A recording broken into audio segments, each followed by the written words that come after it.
welcome viewers. I'm Pia and you're watching NewsX World. Let's take a look at the top headlines this hour. US President Donald Trump has held high-level talks with Blair and Kushner on post-war Gaza plans, even as Israel is intensifying pressure on Gaza City. This comes as Israeli Foreign Minister Gideon Saar has met Marco Rubio in Washington.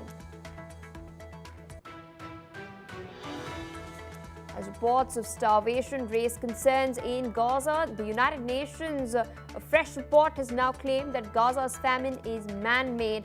Israel, meanwhile, has rejected these claims and called for the removal of the UN statement.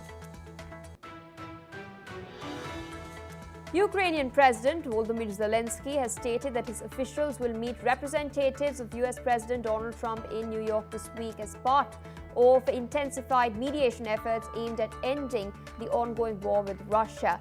Meanwhile, US Special Envoy Steve Witkoff has stated that he will also be present for the meeting that is going to take place tomorrow. Emmanuel Macron, Friedrich Merz and Donald Tusk are to meet President Sandu on Moldova's Independence Day. The leaders have pledged strong support for the country's path towards joining the European Union, stating that the door to Europe remains wide open. US envoy Tom Barrack has cancelled his trip to southern Lebanon after Hezbollah supporters protested his visit. This comes amid Hezbollah's disarmament talks that the Lebanese government is holding with the US.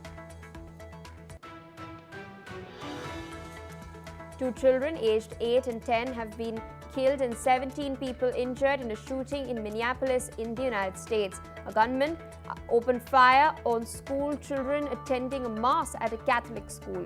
Authorities call the attack an act of domestic terrorism and a hate crime targeting Catholics.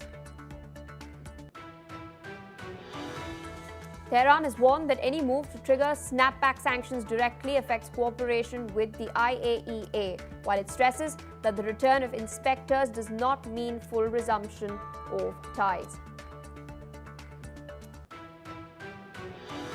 French Prime Minister Bayrou has warned against snap legislative polls. He has compared the country's finances to a leaky boat. Meanwhile, French President Emmanuel Macron has defended his government and offered full support to the embattled Prime Minister, who has a minority government.